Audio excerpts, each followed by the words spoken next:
Hello dear students, welcome back. మరి ఇప్పుడు మనం 8th క్లాస్లో 4వ పాఠం ఏంటంటే రీప్రొడక్షన్ ఇన్ యానిమల్స్ అని చెప్పి ఒక పాఠం.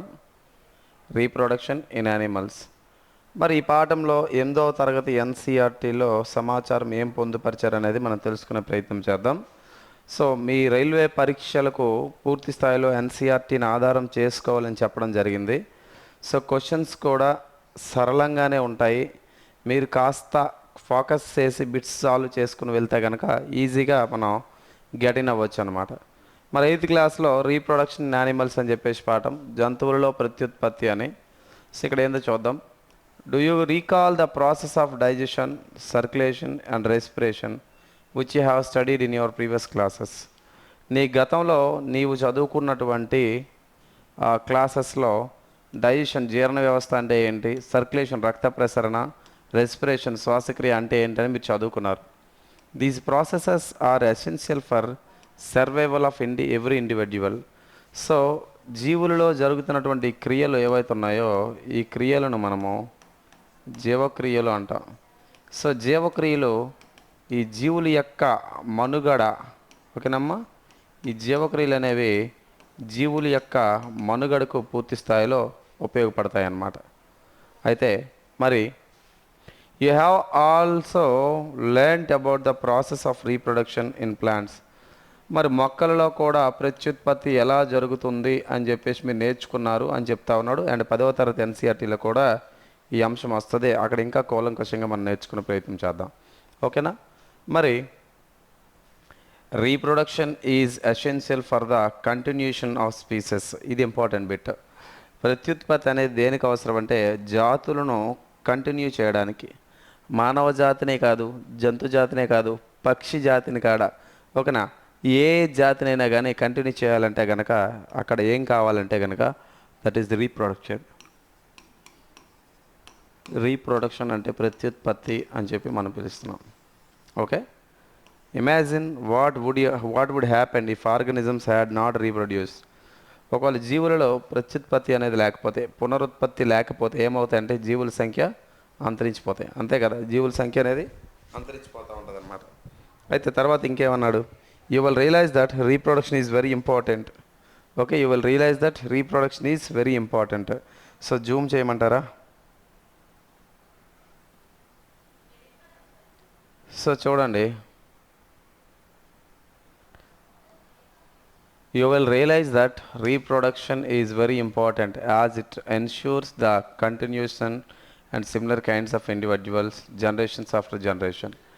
సో ఈ ప్రత్యుత్పత్తి అనేది ఏంటంటే తరాలు తర్వాత తరాలను మనం అదే జాతుల్ని కంటిన్యూ చేయడానికి ఉపయోగపడుతూ ఉంటుంది.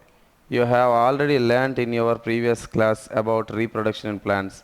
మొక్కల్లో ప్రత్యుత్పత్తి ఎలా జరుగుతుందని గతంలో నేర్చుకున్నామంట. అది చూద్దాం. In this chapter we shall learn how reproduction takes place in animals. ఈ చాప్టర్లో మనం ఏం నేర్చుకుంటాం అంటే జంతువుల్లో ప్రత్యుత్పత్తి అనేది ఎలా జరుగుతుంది అనేది ఈ చాప్టర్లో మనం నేర్చుకుంటాం. మొదటిగా మోడ్ ఆఫ్ రీప్రొడక్షన్. సో ఈ విధాలు అంటే ఈ ప్రత్యుత్పత్తి అనేక విధాలుగా మనం డివైడ్ చేయొచ్చు. సో ఒకటి మనం చూద్దాం, ఓకేనా.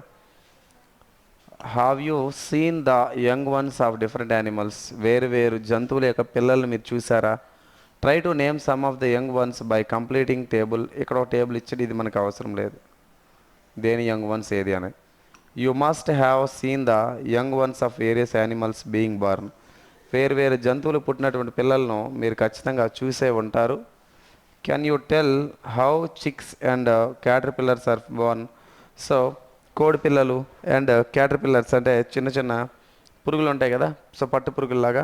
సో క్యాటర్పిల్లర్స్ సీతాకోచిలుకలు వస్తాయి, గొంగలి పురుగులు అంటారు కదమ్మా. సో గొంగలి పురుగులు అనేవి ఎలా పుట్టాయి తెలుసా అని అడుగుతున్నాడు. How are kittens and puppies are born.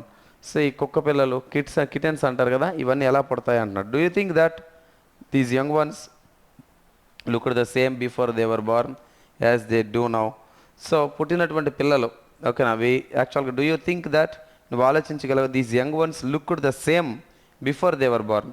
So పుట్టకముందు ఇవి ఇలానే ఉన్నాయని చెప్పి మీరు ఊహించుకుంటున్నారా అని చెప్పి ఇక్కడ అడగడం జరిగింది. మరి దీనికి సమాధానంగా దీని కంటిన్యూషన్ ఉంది, మీరు జాగ్రత్తగా గమనించండి.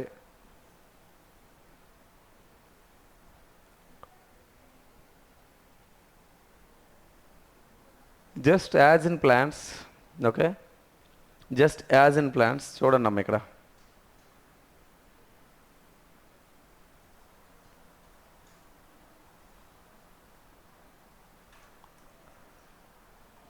So just as in plants మొక్కల్లో విధంగా there are 2 modes of by which animals reproduce.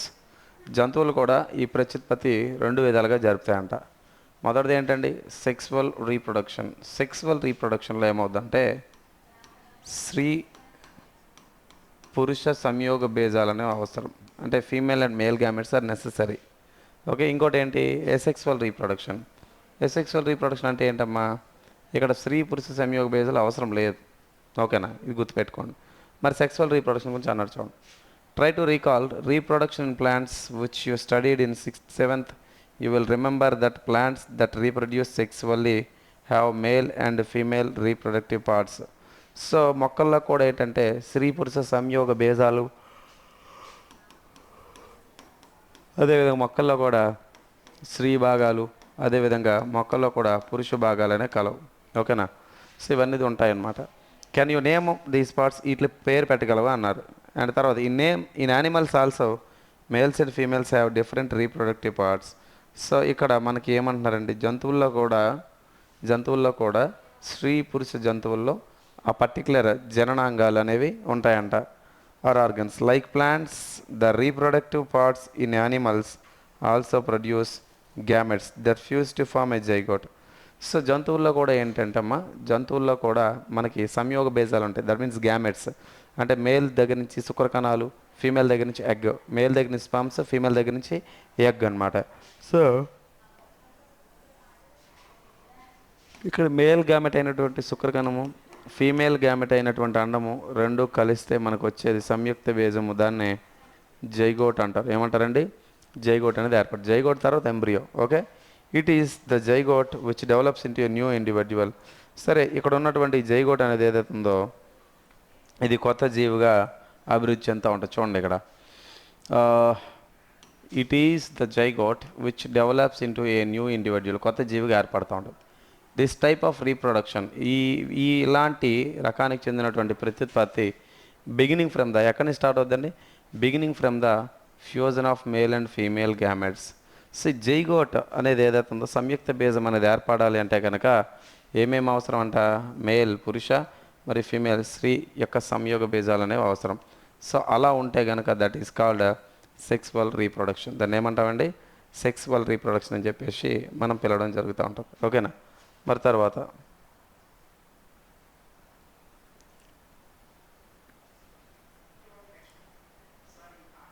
So చూడండి, in humans and study process reproduction in dum. So ఇప్పుడు ఏమంటున్నారంటే మానవుల్లో ఉన్నటువంటి ఈ ప్రత్యుత్పత్తి వ్యవస్థ గురించి డిస్కస్ చేయమంటున్నాడంట. ఓకేనా, సో కేర్ఫుల్గా వినండి అమ్మా, జాగ్రత్తగా వినండి. In male reproductive, the male reproductive organs includes a pair of testes. So పురుష ప్రత్యుత్పత్తి వ్యవస్థలో మనకి ప్రధానంగా ఒక జత ముష్కాలు అనేవి కనబడతాయి. ఏం కనబడతాయండి? ముష్కాలు లేదా టెస్టిస్ అనేవి కనబడుతూ ఉంటాయి. సో ఈ ముష్కాలలో స్పెర్మటోజెన్సిస్ అనే పద్ధతి ద్వారా శుక్రకణాలు అనేవి తయారవుతాయి అన్నమాట. స్పర్మ్స్ అనేవి తయారవుతూ ఉంటాయి. ఓకేనా, అండ్ తర్వాత 2 sperm ducts and a penis. 2 sperm ducts అంటే శుక్రవాహికలు, అంటే శుక్రకణాలను తయారైనటువంటి శుక్రకణాలను తీసుకువెళ్ళడానికి 2 నాళాలు కనబడుతుంటే వాటిని స్పెర్మ్ డక్ట్స్ అంటారు. ఓకేనా, the testis produce the male gametes. ఈ టెస్టిస్ అంటే ముష్కాలు అనేవి మనకి పురుష సంయుక్త బీజాన్ని విడుదల చేస్తాయి, సంయోగ బీజాలు. సో వాటిలో ఏమంటారండి?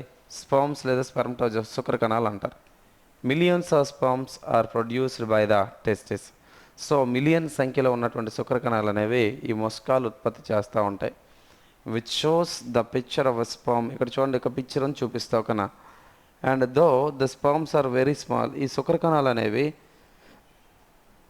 బాగా చిన్నవి ఉన్నప్పటికీ, చిన్నవంటే అందులో పరిమాణంలో చిన్న ఉన్నప్పుడు, శుక్రకణాలు అనేవి పరిమాణంలో చిన్న ఉన్నప్పటికీ కూడా ఈచ్ హ్యాజ్ ఎ హెడ్. ప్రతి దానికి కూడా ఒక తల భాగం ఉంటుంది. ఇదంతా కూడా 9th 10th కవర్ చేస్తాం మళ్ళీ ఈ టాపిక్ని. అండ్ మిడిల్ పీస్ మధ్య భాగం అనేది ఉంటుంది శుక్రకణంలో, అండ్ టైల్ ఒక తోక భాగం కూడా. Does it appear to be a single cell? మరి ఈ శుక్రకణం అనేది ఏదైతుందో ఇది కూడా ఒక ఏకకణజీవే. ఇది ఒక ఏకకణజీవి, దాన్ని సింగిల్ సెల్డ్ ఆర్గానిజం అని చెప్పి మనం పిలుస్తాం. ఏమని పిలుస్తామా? సింగిల్ సెల్డ్ ఆర్గానిజం అని చెప్పేసి మనం పిలుస్తూ ఉంటాం. ఓకేనా? మరి తర్వాత ఏందో ఒకసారి చూద్దామా? సో తర్వాత మనకి ఇక్కడ each sperm is a single cell which all the usual cell components, ఈ పాయింట్ అనేది మీకు చెప్పడం జరిగింది. సో ఒకసారి డయాగ్రామ్ని మీరు క్లియర్గా గమనిస్తే శుక్ర కణాలను తీసుకుపోయే భాగం. ఓకేనమ్మా? సో ఇది పురుష ప్రత్యుత్పత్తి వ్యవస్థకు సంబంధించినటువంటి చిత్రం. సో ఇగోండి, ఇదంతా కలిపి ఏంటంటే యూరినరీ బ్లాడర్, మూత్రాశయము అని చెప్పంట. ఏమంటామండి? యూరినరీ బ్లాడర్, లేదా మనం ఏమంటాం? మూత్రాశయము అని చెప్పండి. ఇందులో యూరిన్ టెంపరీ స్టోర్ అవుతుంది. సో ఈ యూరినరీ బ్లాడర్ వెనకాల ఓకేనా, ఈ కింది భాగం నుంచి అంటే మనకి ఈ భాగం దగ్గర నుంచి శుక్ర కణాలు తయారు ఈ పైప్స్ ద్వారా తీసుకొచ్చి దీన్ని శుక్రవాహికలు అంటారు. ఏమంటారమ్మా? శుక్రవాహికలు.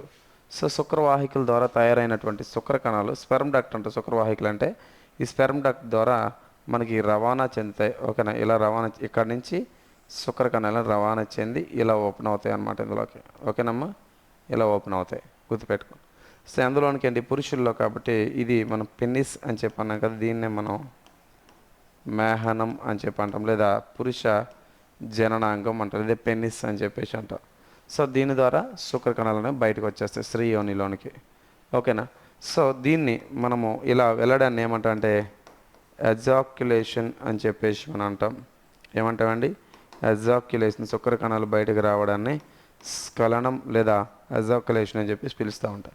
ఇంపార్టెంట్ బిట్ ఏంటంటే ఈ టెస్టికల్స్ ముష్కాల లోపల ఉష్ణోగ్రత ఎంత ఉంటుందంటే 2 నుంచి 2.5 degree Celsius temperature lower than that of the body temperature. అంటే శరీర ఉష్ణోగ్రత కన్నా 2.0 నుంచి 2.5 డిగ్రీ సెల్సియస్ టెంపరేచర్ అనేది ఇంకా తక్కువగా ఉంటుందంట. ఎట్లా ఉంటుందండి? ఇంకా తక్కువగా ఉండడం అనేది జరుగుతూ ఉంటుంది. ఓకేనా? తర్వాత ఇది 8th క్లాస్ స్థాయిలోగా 10thలో కొంచెం డెప్త్గా ఉంటుందమ్మా. సో అక్కడ డిస్కస్ చేద్దాం. ఓకే. తర్వాత మరి మానవుని యొక్క శుక్రకణం నిర్మాణం తీసుకుందాం. ఓకేనా? మానవుని యొక్క శుక్రకణం నిర్మాణం. సో శుక్రకణాన్ని మీరు ఇక్కడ చూడొచ్చు. మరి శుక్రకణం అనే దాని గురించి మాట్లాడేటప్పుడు శుక్రకణాన్ని మొదటిగా ఇక్కడ హెడ్ అంటే తల భాగంగా విడదీస్తాము. ఈ మధ్యలో ఉండేది మధ్య భాగం, మధ్యస్థ భాగము అని చెప్పి మనం సపరేట్ చేయొచ్చు, మధ్యస్థ భాగము. మరి చివరి ఉండేది ఏదైతే ఉందో దీన్ని మనం తోక భాగము లేదా టైల్ రీజన్ అని చెప్పేసి పిలవచ్చు. ఇంపార్టెంట్ ఏంటంటే ఇక్కడ ఉన్నటువంటి శుక్రకణంలోని ఓన్ డిఎన్ఏ ఉంటుందమ్మా. ఓన్ డిఎన్ఏ అంటే స్వతహాగా తయారు చేసుకో డిఎన్ఏ ఉంటుంది. ఈ డిఎన్ఏ ఈ శుక్రకణానికి కావాల్సినటువంటి శక్తిని ఇస్తూ ఉంటుంది. శుక్రకణం అండంలోనికి వెళ్ళిన తర్వాత చొచ్చుకుపోవడానికి ఈ ముందు ఒక చిన్న మూతలా ఉంటుంది అనమాట. దీన్ని ఏమంటాం అంటే మనము యాక్రోసోమ్ అని చెప్పేసి అంటాం. అండంలోనికి వెళ్ళడానికి ఉపయోగపడుతూ ఉంటుంది. మరి యాక్రోసోమ్ అంటే శుక్రకణంలో ఉన్నటువంటి యాక్రోసోమ్లో మనకు వివిధ రకాల ఎంజైమ్లు దొరుకుతూ ఉంటాయి. సో అందులో మొదటిది ఏంటంటే హైలోరుడినేజ్ అని చెప్పేసి అంటాం. ఓకేనమ్మా? హైలోరుడినేజ్. తర్వాత మనం పాస్పటేజ్ అని చెప్పేసి పిలుస్తూ ఉంటాం. ఓకేనా? పాస్పటేజ్. తర్వాత ప్రోటియేజ్ అని చెప్పేసి ఒక ఎంజైమ్ పిలుస్తాం. సో హైలోరుడినేజ్, పాస్పటేజ్, ప్రోటియేజ్ ఇవన్నీ కూడా అండంలోనికి చొచ్చుకుపోవడానికి ఉపయోగపడుతూ ఉంటాయి అన్నమాట. ఓకేనా? సో ఇది ఇంపార్టెంట్. అంటే శుక్రకణం యొక్క కదలికలు దాని యొక్క దిశను మార్చడానికి, దాని యొక్క దిశను డైరెక్షన్ని ఇచ్చేది ఎవరంటే ఇక్కడ ఉన్నటువంటి తోక భాగం, టైల్ అని చెప్పేసి మనం చెప్తాం. ఓకేనా? తర్వాత చూద్దామా?